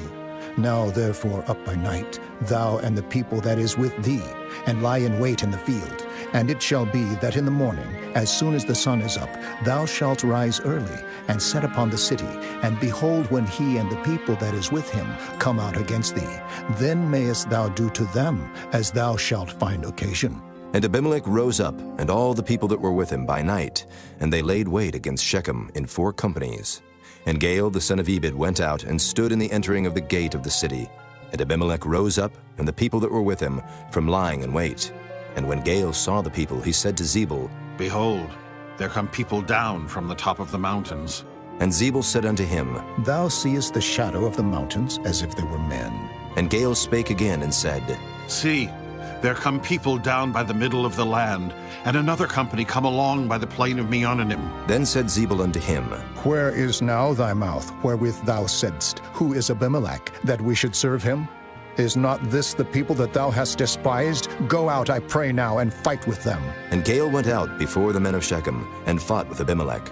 And Abimelech chased him, and he fled before him, and many were overthrown and wounded, even unto the entering of the gate. And Abimelech dwelt at Arumah, and Zebul thrust out Gaal and his brethren, that they should not dwell in Shechem. And it came to pass on the morrow, that the people went out into the field, and they told Abimelech. And he took the people, and divided them into 3 companies, and laid wait in the field, and looked, and behold, the people were come forth out of the city. And he rose up against them, and smote them. And Abimelech and the company that was with him rushed forward, and stood in the entering of the gate of the city. And the 2 other companies ran upon all the people that were in the fields, and slew them. And Abimelech fought against the city all that day, and he took the city, and slew the people that was therein, and beat down the city, and sowed it with salt. And when all the men of the tower of Shechem heard that, they entered into and hold of the house of the god Berith. And it was told Abimelech that all the men of the tower of Shechem were gathered together. And Abimelech gat him up to Mount Zalmon, he and all the people that were with him. And Abimelech took an axe in his hand, and cut down a bough from the trees, and took it, and laid it on his shoulder, and said unto the people that were with him, What ye have seen me do, make haste and do as I have done. And all the people likewise cut down every man his bough, and followed Abimelech, and put them to the hold, and set the hold on fire upon them, so that all the men of the tower of Shechem died also, about 1,000 men and women. Then went Abimelech to Thebez, and encamped against Thebez, and took it. But there was a strong tower within the city, and thither fled all the men and women, and all they of the city, and shut it to them, and gat them up to the top of the tower. And Abimelech came unto the tower, and fought against it, and went hard unto the door of the tower to burn it with fire. And a certain woman cast a piece of a millstone upon Abimelech's head, and all to break his skull. Then he called hastily unto the young man his armor-bearer, and said unto him, Draw thy sword and slay me, that men say not of me, A woman slew him. And his young man thrust him through, and he died. And when the men of Israel saw that Abimelech was dead, they departed every man unto his place. Thus God rendered the wickedness of Abimelech, which he did unto his father in slaying his 70 brethren. And all the evil of the men of Shechem did God render upon their heads, and upon them came the curse of Jotham, the son of Jerubbaal. Chapter 10. And after Abimelech there arose to defend Israel Tola, the son of Puah, the son of Dodo, a man of Issachar. And he dwelt in Shamir in Mount Ephraim. And he judged Israel 23 years, and died, and was buried in Shamir. And after him arose Jair, a Gileadite, and judged Israel 22 years. And he had 30 sons that rode on 30 ass colts. And they had 30 cities, which are called Havoth-Jair unto this day, which are in the land of Gilead. And Jair died and was buried in Canaan. And the children of Israel did evil again in the sight of the Lord, and served Baalim and Ashtaroth, and the gods of Syria, and the gods of Zidon, and the gods of Moab, and the gods of the children of Ammon, and the gods of the Philistines, and forsook the Lord, and served not him. And the anger of the Lord was hot against Israel, and he sold them into the hands of the Philistines, and into the hands of the children of Ammon. And that year they vexed and oppressed the children of Israel. 18 years, all the children of Israel that were on the other side Jordan, in the land of the Amorites, which is in Gilead. Moreover, the children of Ammon passed over Jordan to fight also against Judah, and against Benjamin, and against the house of Ephraim, so that Israel was sore distressed. And the children of Israel cried unto the Lord, saying, We have sinned against thee, both because we have forsaken our God, and also served Baalim. And the Lord said unto the children of Israel, Did not I deliver you from the Egyptians, and from the Amorites, from the children of Ammon, and from the Philistines, the Zidonians also, and the Amalekites, and the Maonites did oppress you, and ye cried to me, and I delivered you out of their hand. Yet ye have forsaken me, and served other gods. Wherefore I will deliver you no more. Go and cry unto the gods which ye have chosen. Let them deliver you in the time of your tribulation. And the children of Israel said unto the Lord, We have sinned. Do thou unto us whatsoever seemeth good unto thee. Deliver us only, we pray thee this day. And they put away the strange gods from among them, and served the Lord.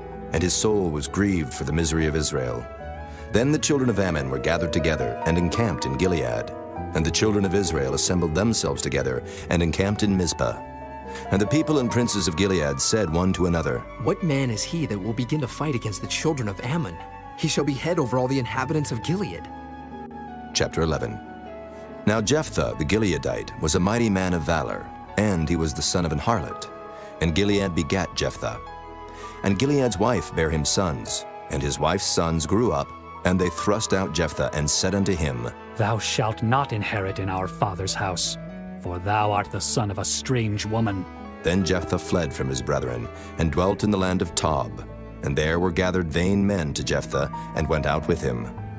And it came to pass in process of time, that the children of Ammon made war against Israel. And it was so, that when the children of Ammon made war against Israel, the elders of Gilead went to fetch Jephthah out of the land of Tob.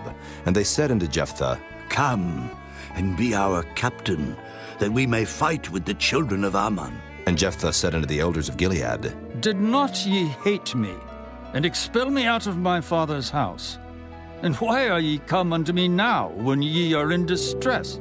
And the elders of Gilead said unto Jephthah, Therefore we turn again to thee now, that thou mayest go with us, and fight against the children of Ammon, and be our head over all the inhabitants of Gilead. And Jephthah said unto the elders of Gilead, If ye bring me home again to fight against the children of Ammon, and the Lord deliver them before me, shall I be your head?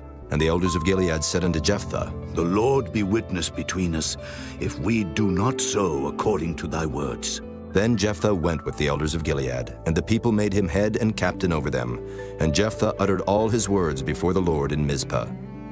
And Jephthah sent messengers unto the king of the children of Ammon, saying, What hast thou to do with me, that thou art come against me to fight in my land? And the king of the children of Ammon answered unto the messengers of Jephthah, Because Israel took away my land when they came up out of Egypt, from Arnon even unto Jabbok and unto Jordan.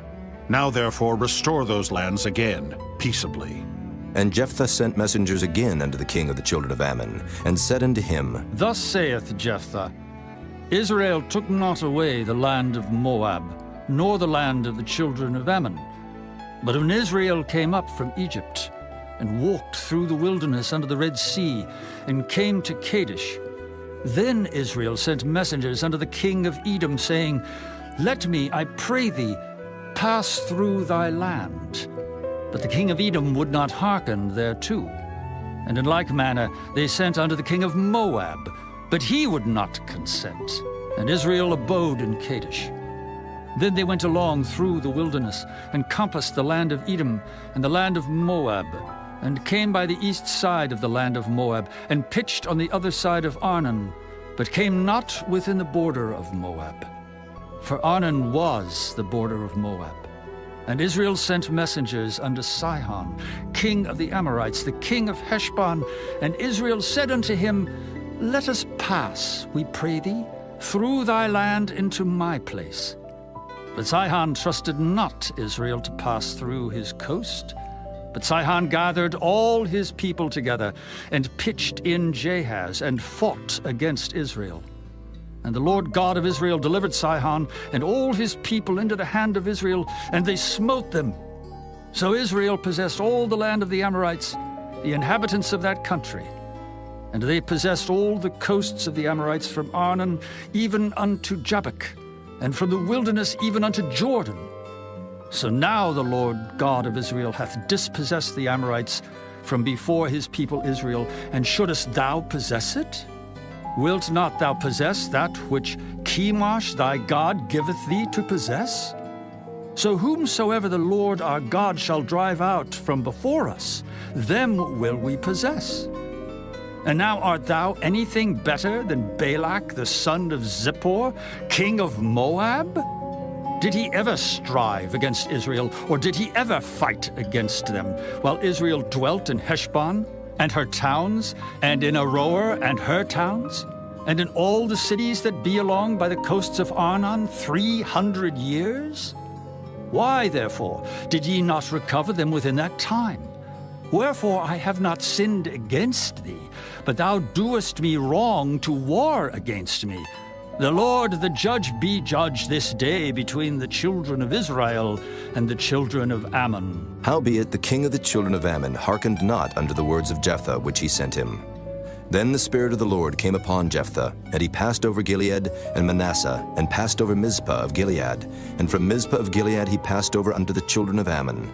And Jephthah vowed a vow unto the Lord, and said, If thou shalt without fail deliver the children of Ammon into mine hands, then it shall be that whatsoever cometh forth of the doors of my house to meet me, when I return in peace from the children of Ammon, shall surely be the Lord's, and I will offer it up for a burnt offering. So Jephthah passed over unto the children of Ammon to fight against them, and the Lord delivered them into his hands. And he smote them from Aroer, even till thou come to Minnith, even 20 cities, and unto the plain of the vineyards, with a very great slaughter. Thus the children of Ammon were subdued before the children of Israel. And Jephthah came to Mizpah unto his house, and behold, his daughter came out to meet him with timbrels and with dances, and she was his only child. Beside her he had neither son nor daughter. And it came to pass when he saw her, that he rent his clothes and said, Alas, my daughter, thou hast brought me very low, and thou art one of them that trouble me. For I have opened my mouth unto the Lord, and I cannot go back. And she said unto him, My father, if thou hast opened thy mouth unto the Lord, do to me according to that which hath proceeded out of thy mouth. For as much as the Lord hath taken vengeance for thee of thine enemies, even of the children of Ammon. And she said unto her father, Let this thing be done for me. Let me alone 2 months, that I may go up and down upon the mountains, and bewail my virginity, I and my fellows. And he said, Go. And he sent her away for 2 months, and she went with her companions, and bewailed her virginity upon the mountains. And it came to pass at the end of 2 months, that she returned unto her father, who did with her according to his vow which he had vowed. And she knew no man. And it was a custom in Israel, that the daughters of Israel went yearly to lament the daughter of Jephthah the Gileadite 4 days in a year. Chapter 12. And the men of Ephraim gathered themselves together, and went northward, and said unto Jephthah, Wherefore passedst thou over to fight against the children of Ammon? And didst not call us to go with thee? We will burn thine house upon thee with fire. And Jephthah said unto them, I and my people were at great strife with the children of Ammon. And when I called you, ye delivered me not out of their hands. And when I saw that ye delivered me not, I put my life in my hands, and passed over against the children of Ammon. And the Lord delivered them into my hand. Wherefore then are ye come up unto me this day to fight against me? Then Jephthah gathered together all the men of Gilead, and fought with Ephraim. And the men of Gilead smote Ephraim, because they said, Ye Gileadites are fugitives of Ephraim. among the Ephraimites and among the Manassites. And the Gileadites took the passages of Jordan before the Ephraimites. And it was so that when those Ephraimites which were escaped said, Let me go over, that the men of Gilead said unto him, Art thou an Ephraimite? If he said, Nay. Then said they unto him, Say now Shibboleth. And he said, Sibboleth. For he could not frame to pronounce it right. Then they took him and slew him at the passages of Jordan, and there fell at that time of the Ephraimites 42,000. And Jephthah judged Israel 6 years. Then died Jephthah the Gileadite, and was buried in one of the cities of Gilead. And after him Ibzan of Bethlehem judged Israel. And he had 30 sons and 30 daughters, whom he sent abroad, and took in 30 daughters from abroad for his sons. And he judged Israel 7 years. Then died Ibzan, and was buried at Bethlehem. And after him Elon, a Zebulunite, judged Israel. And he judged Israel 10 years. And Elon the Zebulunite died, and was buried in Ajalon, in the country of Zebulun. And after him Abdon, the son of Hillel, a Pirathonite, judged Israel. And he had 40 sons and 30 nephews, that rode on 70 ass colts. And he judged Israel 8 years. And Abdon, the son of Hillel, the Pirathonite, died, and was buried in Pirathon, in the land of Ephraim, in the mount of the Amalekites. Chapter 13. And the children of Israel did evil again in the sight of the Lord. And the Lord delivered them into the hand of the Philistines 40 years. And there was a certain man of Zorah, of the family of the Danites, whose name was Manoah, and his wife was barren, and bare not. And the angel of the Lord appeared unto the woman, and said unto her, Behold now, thou art barren, and bearest not, but thou shalt conceive, and bear a son. Now therefore beware, I pray thee, and drink not wine nor strong drink, and eat not any unclean thing. For, lo, thou shalt conceive, and bear a son. And no razor shall come on his head, for the child shall be a Nazarite unto God from the womb. And he shall begin to deliver Israel out of the hand of the Philistines. Then the woman came and told her husband, saying, A man of God came unto me, and his countenance was like the countenance of an angel of God, very terrible. But I asked him not whence he was, neither told he me his name. But he said unto me, Behold, thou shalt conceive, and bear a son. And now drink no wine nor strong drink, neither eat any unclean thing, for the child shall be a Nazarite to God from the womb to the day of his death. Then Manoah entreated the Lord, and said, O my Lord, let the man of God which thou didst send come again unto us, and teach us what we shall do unto the child that shall be born. And God hearkened to the voice of Manoah. And the angel of God came again unto the woman as she sat in the field. But Manoah her husband was not with her. And the woman made haste, and ran, and showed her husband, and said unto him, Behold, the man hath appeared unto me that came unto me the other day. And Manoah arose, and went after his wife, and came to the man, and said unto him, Art thou the man that spakest unto the woman? And he said, I am. And Manoah said, Now let thy words come to pass. How shall we order the child, and how shall we do unto him? And the angel of the Lord said unto Manoah, Of all that I said unto the woman, let her beware. She may not eat of anything that cometh of the vine, neither let her drink wine or strong drink, nor eat any unclean thing. All that I commanded her, let her observe. And Manoah said unto the angel of the Lord, I pray thee, let us detain thee, until we shall have made ready a kid for thee. And the angel of the Lord said unto Manoah, Though thou detain me, I will not eat of thy bread.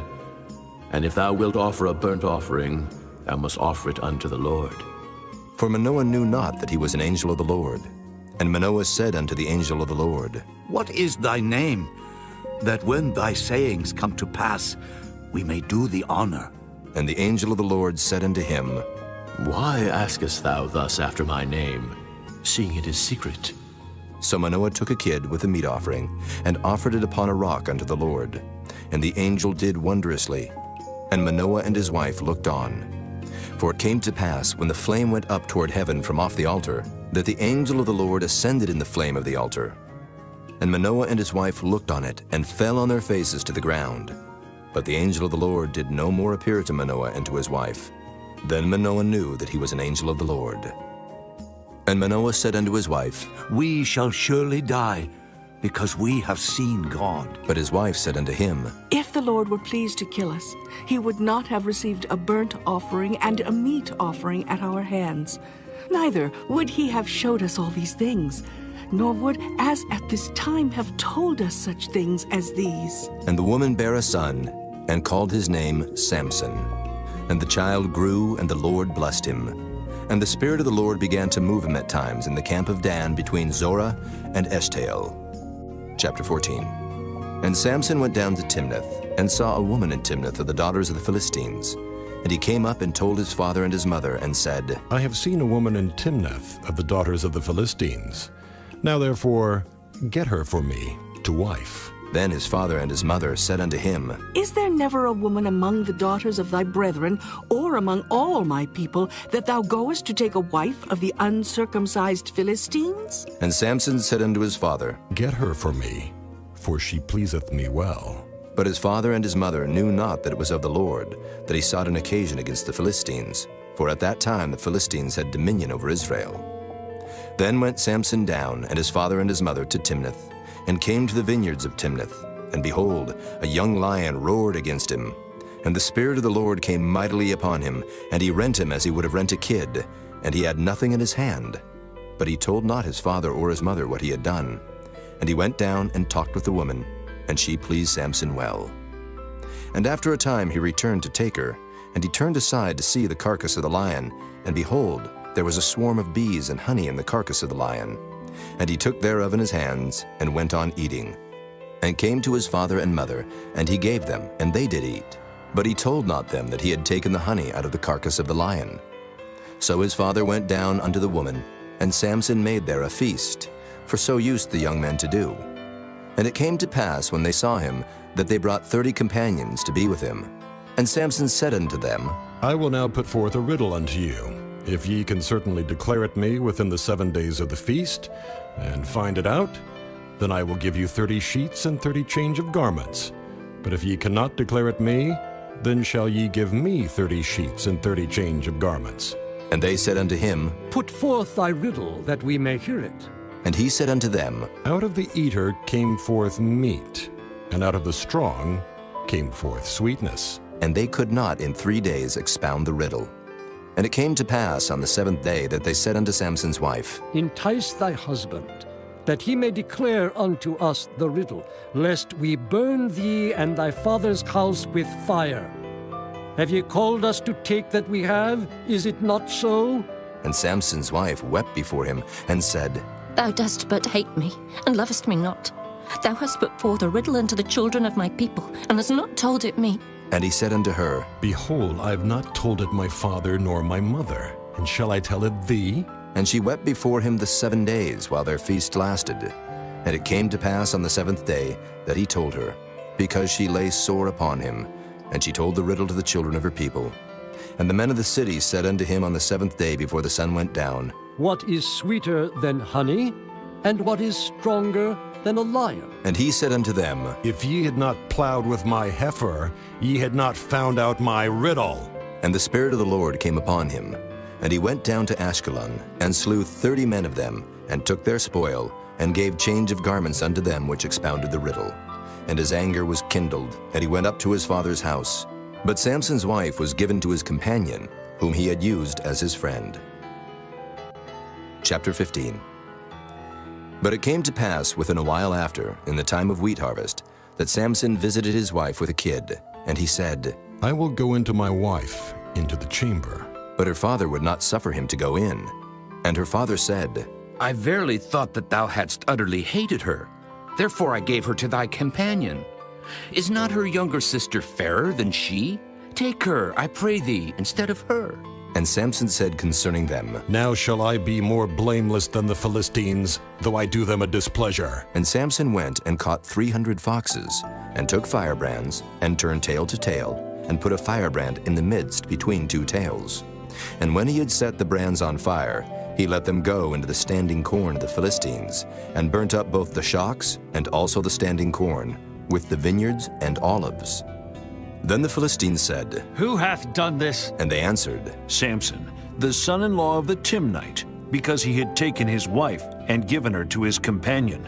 And the Philistines came up and burnt her and her father with fire. And Samson said unto them, Though ye have done this, yet will I be avenged of you, and after that I will cease.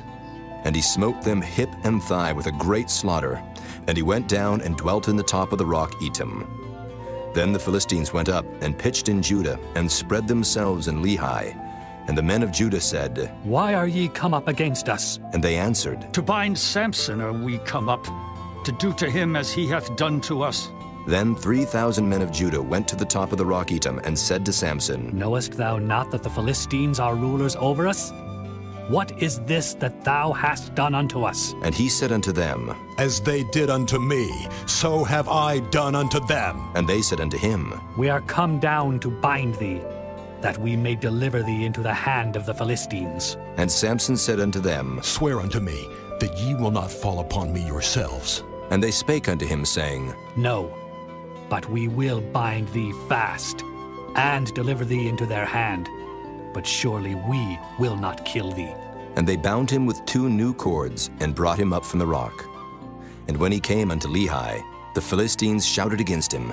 And the Spirit of the Lord came mightily upon him, and the cords that were upon his arms became as flax that was burnt with fire, and his bands loosed from off his hands. And he found a new jawbone of an ass, and put forth his hand and took it, and slew 1,000 men therewith.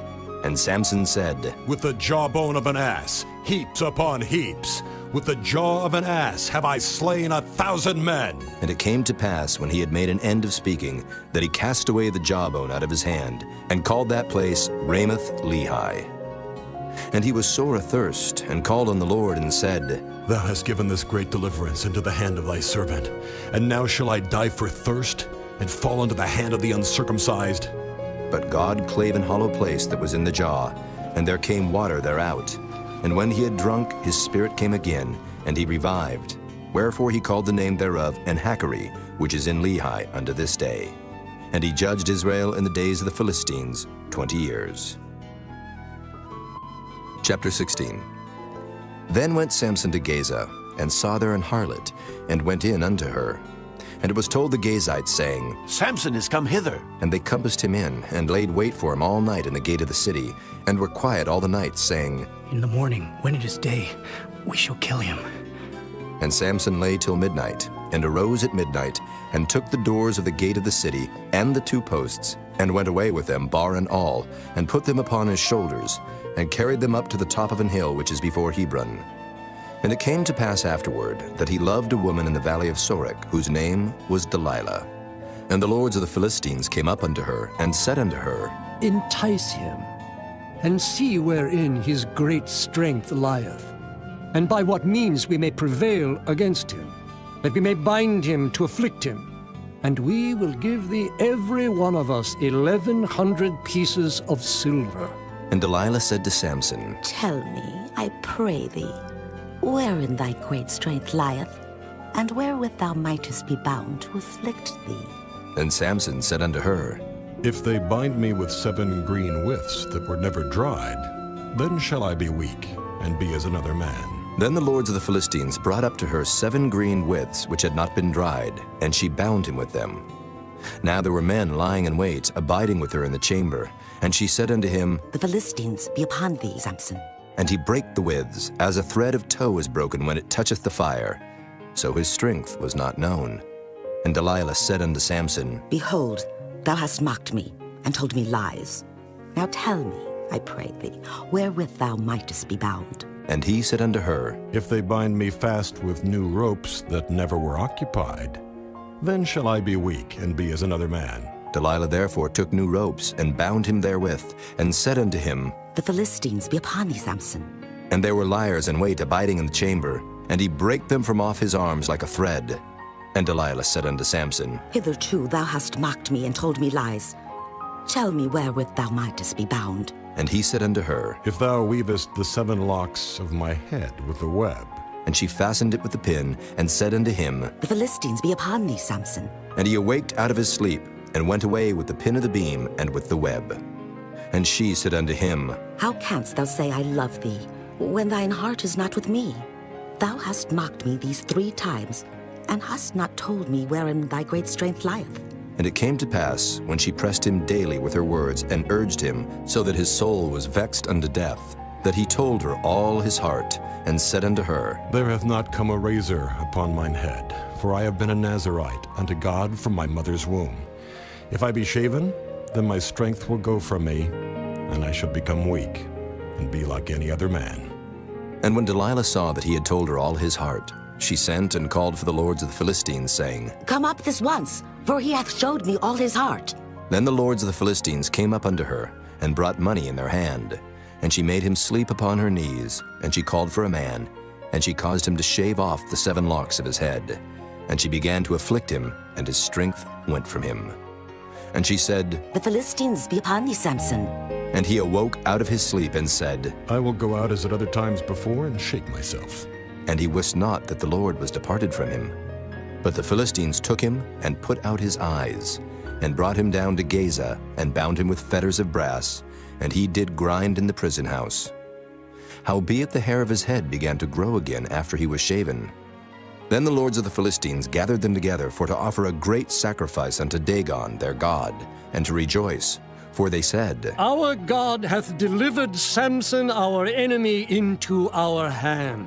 And when the people saw him, they praised their God, for they said, Our God hath delivered into our hands our enemy, and the destroyer of our country, which slew many of us. And it came to pass, when their hearts were merry, that they said, Call for Samson, that he may make us sport.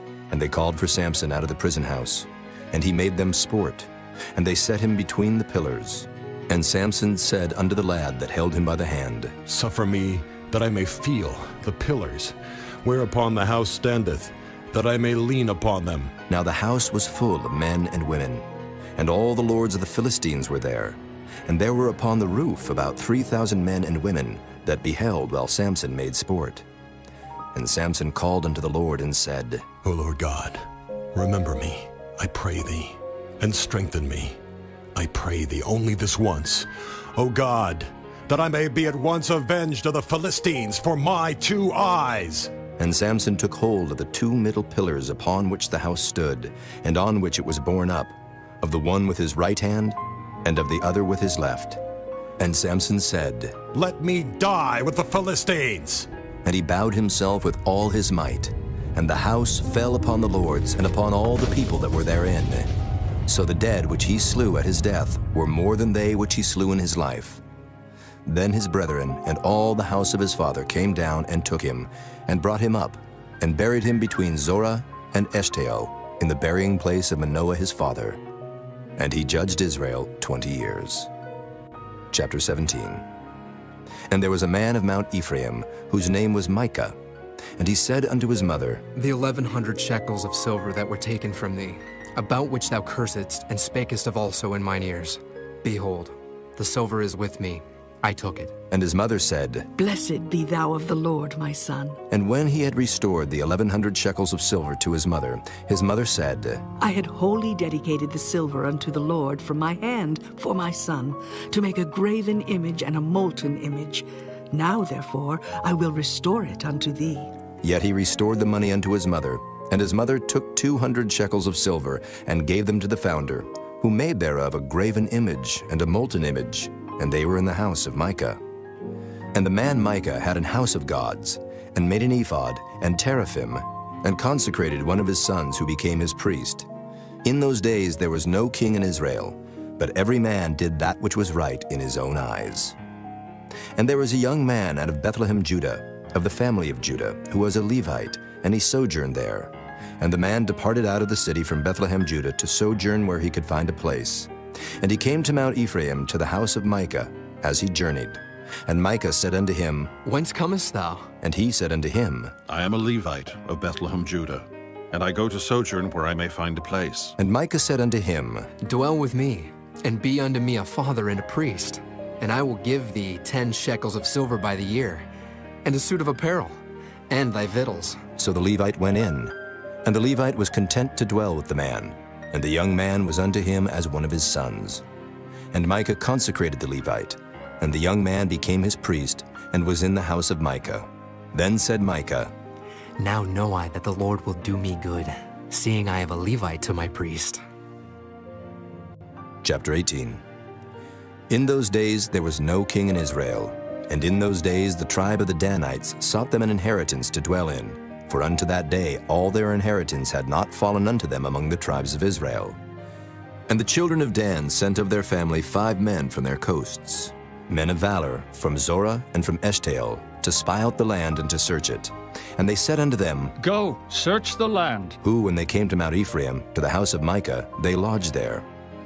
When they were by the house of Micah, they knew the voice of the young man the Levite. And they turned in thither, and said unto him, Who brought thee hither? And what makest thou in this place?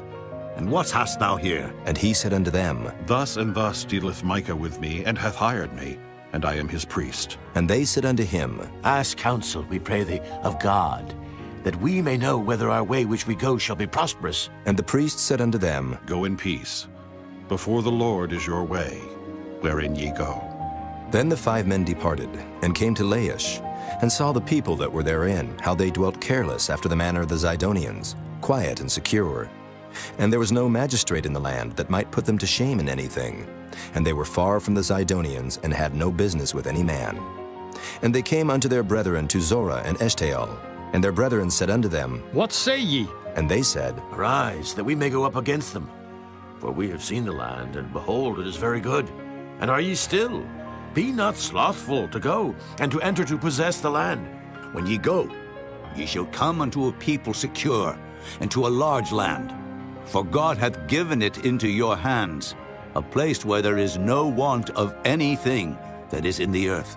And there went from thence of the family of the Danites, out of Zorah and out of Eshtaol, 600 men appointed with weapons of war.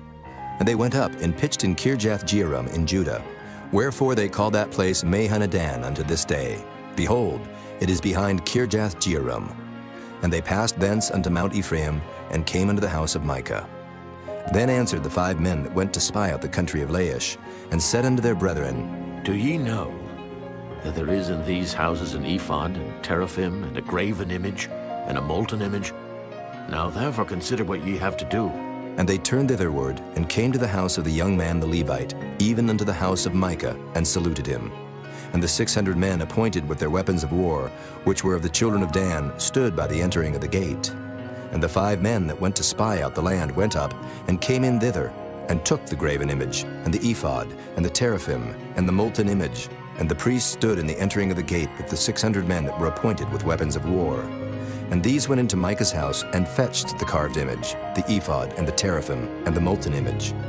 Then said the priest unto them, What do ye? And they said unto him, Hold thy peace, lay thine hand upon thy mouth, and go with us, and be to us a father and a priest. Is it better for thee to be a priest unto the house of one man, or that thou be a priest unto a tribe and a family in Israel? And the priest's heart was glad, and he took the ephod and the teraphim and the graven image, and went in the midst of the people. So they turned and departed, and put the little ones and the cattle and the carriage before them. And when they were a good way from the house of Micah, the men that were in the houses near to Micah's house were gathered together, and overtook the children of Dan. And they cried unto the children of Dan, and they turned their faces, and said unto Micah, What aileth thee that thou comest with such a company? And he said, Ye have taken away my gods which I made, and the priest, and ye are gone away. And what if I more? And what is this that ye say unto me? What aileth thee? And the children of Dan said unto him, Let not thy voice be heard among us, lest angry fellows run upon thee, and thou lose thy life with the lives of thy household. And the children of Dan went their way. And when Micah saw that they were too strong for him, he turned and went back unto his house. And they took the things which Micah had made, and the priest which he had, and came unto Laish, unto a people that were quiet and secure. And they smote them with the edge of the sword, and burnt the city with fire. And there was no deliverer, because it was far from Zidon, and they had no business with any man. And it was in the valley that lieth by Beth-rehob. And they built a city, and dwelt therein. And they called the name of the city Dan, after the name of Dan their father, who was born unto Israel. Howbeit the name of the city was Laish at the first. And the children of Dan set up the graven image, and Jonathan, the son of Gershom, the son of Manasseh, he and his sons were priests to the tribe of Dan until the day of the captivity of the land. And they set them up Micah's graven image, which he made, all the time that the house of God was in Shiloh. Chapter 19. And it came to pass in those days, when there was no king in Israel, that there was a certain Levite sojourning on the side of Mount Ephraim, who took to him a concubine out of Bethlehem, Judah. And his concubine played the whore against him, and went away from him unto her father's house to Bethlehem, Judah, and was there 4 whole months. And her husband arose and went after her, to speak friendly unto her, and to bring her again, having a servant with him, and a couple of asses. And she brought him into her father's house. And when the father of the damsel saw him, he rejoiced to meet him. And his father-in-law, the damsel's father, retained him. And he abode with him 3 days. So they did eat and drink, and lodged there. And it came to pass on the 4th day, when they arose early in the morning, that he rose up to depart. And the damsel's father said unto his son-in-law, Comfort thine heart with a morsel of bread, and afterward go your way. And they sat down, and did eat and drink both of them together. For the damsel's father had said unto the man, Be content, I pray thee, and tarry all night, and let thine heart be merry. And when the man rose up to depart, his father-in-law urged him. Therefore he lodged there again. And he arose early in the morning on the 5th day to depart. And the damsel's father said, Comfort thine heart, I pray thee. And they tarried until afternoon, and they did eat both of them. And when the man rose up to depart, he and his concubine and his servant, his father-in-law, the damsel's father, said unto him, Behold, now the day draweth toward evening. I pray you tarry all night. Behold, the day groweth to an end. Lodge here, that thine heart may be merry, and tomorrow get you early on your way, that thou mayest go home. But the man would not tarry that night. But he rose up and departed, and came over against Jebus, which is Jerusalem. And there were with him 2 asses saddled. His concubine also was with him. And when they were by Jebus, the day was far spent. And the servant said unto his master, Come, I pray thee, and let us turn into this city of the Jebusites, and lodge in it. And his master said unto him, We will not turn aside hither into the city of a stranger. That is not of the children of Israel. We will pass over to Gibeah. And he said unto his servant, Come, and let us draw near to one of these places to lodge all night, in Gibeah or in Ramah. And they passed on and went their way. And the sun went down upon them when they were by Gibeah, which belongeth to Benjamin. And they turned aside thither to go in and to lodge in Gibeah. And when he went in, he sat him down in a street of the city, for there was no man that took them into his house to lodging. And behold, there came an old man from his work out of the field at even, which was also of Mount Ephraim, and he sojourned in Gibeah. But the men of the place were Benjamites. And when he had lifted up his eyes, he saw a wayfaring man in the street of the city. And the old man said, Whither goest thou, and whence comest thou? And he said unto him, We are passing from Bethlehem, Judah, toward the side of Mount Ephraim. From thence am I. And I went to Bethlehem, Judah, but I am now going to the house of the Lord, and there is no man that receiveth me to house. Yet there is both straw and provender for our asses. And there is bread and wine also for me and for thy handmaid. And for the young man which is with thy servants, there is no want of anything. And the old man said, Peace be with thee. Howsoever, let all thy wants lie upon me. Only lodge not in the street. So he brought him into his house, and gave provender unto his asses. And they washed their feet, and did eat and drink. Now as they were making their hearts merry, behold, the men of the city, certain sons of Belial, beset the house round about, and beat at the door, and spake to the master of the house, the old man, saying, Bring forth the man that came into thine house, that we may know him. And the man, the master of the house, went out unto them, and said unto them, Nay, my brethren, nay, I pray you, do not so wickedly. Seeing that this man is come into mine house, do not this folly. Behold, here is my daughter, a maiden, and his concubine. Them I will bring out now, and humble ye them, and do with them what seemeth good unto you. But unto this man do not so vile a thing. But the man would not hearken to him. So the man took his concubine, and brought her forth unto them. And they knew her, and abused her all the night until the morning. And when the day began to spring, they let her go. Then came the woman in the dawning of the day, and fell down at the door of the man's house where her lord was, till it was light. And her lord rose up in the morning, and opened the doors of the house, and went out to go his way. And behold, the woman his concubine was fallen down at the door of the house, and her hands were upon the threshold. And he said unto her, Up, and let us be going. But none answered. Then the man took her up upon an ass, and the man rose up, and gat him unto his place. And when he was come into his house, he took a knife, and laid hold on his concubine, and divided her, together with her bones, into 12 pieces, and sent her into all the coasts of Israel. And it was so, that all that saw it said, There was no such deed done nor seen from the day that the children of Israel came up out of the land of Egypt unto this day. Consider of it, take advice, and speak your minds. Chapter 20. Then all the children of Israel went out, and the congregation was gathered together as one man, from Dan even to Beersheba, with the land of Gilead unto the Lord in Mizpah. And the chief of all the people, even of all the tribes of Israel, presented themselves in the assembly of the people of God, 400,000 footmen that drew sword. Now the children of Benjamin heard that the children of Israel were gone up to Mizpah.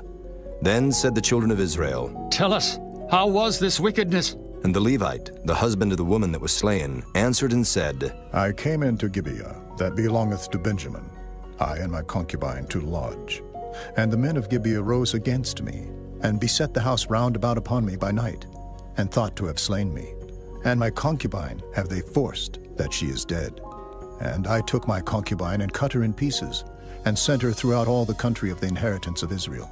For they have committed lewdness and folly in Israel. Behold, ye are all children of Israel. Give here your advice and counsel. And all the people arose as one man, saying, We will not any of us go to his tent, neither will we any of us turn into his house. But now this shall be the thing which we will do to Gibeah. We will go up by lot against it, and we will take 10 men of 100 throughout all the tribes of Israel, and 100 of 1,000, and 1,000 out of 10,000, to fetch victual for the people, that they may do when they come to Gibeah of Benjamin according to all the folly that they have wrought in Israel. So all the men of Israel were gathered against the city, knit together as one man. And the tribes of Israel sent men through all the tribe of Benjamin, saying, What wickedness is this that is done among you? Now therefore deliver us the men, the children of Belial, which are in Gibeah, that we may put them to death, and put away evil from Israel. But the children of Benjamin would not hearken to the voice of their brethren the children of Israel. But the children of Benjamin gathered themselves together out of the cities unto Gibeah, to go out to battle against the children of Israel. And the children of Benjamin were numbered at that time out of the cities 26,000 men that drew sword, beside the inhabitants of Gibeah, which were numbered 700 chosen men. Among all this people there were 700 chosen men left-handed. Everyone could sling stones at an hair breadth and not miss. And the men of Israel beside Benjamin were numbered 400,000 men that drew sword. All these were men of war. And the children of Israel arose and went up to the house of God, and asked counsel of God, and said, Which of us shall go up first to the battle against the children of Benjamin? And the Lord said, Judah shall go up first. And the children of Israel rose up in the morning, and encamped against Gibeah. And the men of Israel went out to battle against Benjamin. And the men of Israel put themselves in array to fight against them at Gibeah. And the children of Benjamin came forth out of Gibeah, and destroyed down to the ground of the Israelites that day 22,000 men. And the people, the men of Israel, encouraged themselves, and set their battle again in array in the place where they put themselves in array the first day.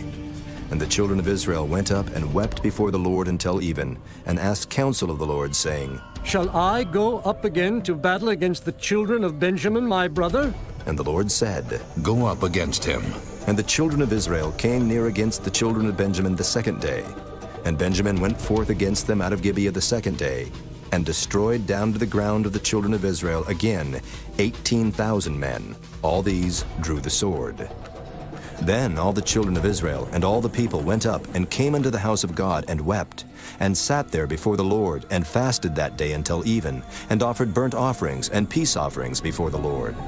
And the children of Israel inquired of the Lord, for the ark of the covenant of God was there in those days. And Phinehas, the son of Eleazar, the son of Aaron, stood before it in those days, saying, Shall I yet again go out to battle against the children of Benjamin, my brother, or shall I cease? And the Lord said, Go up, for tomorrow I will deliver them into thine hand.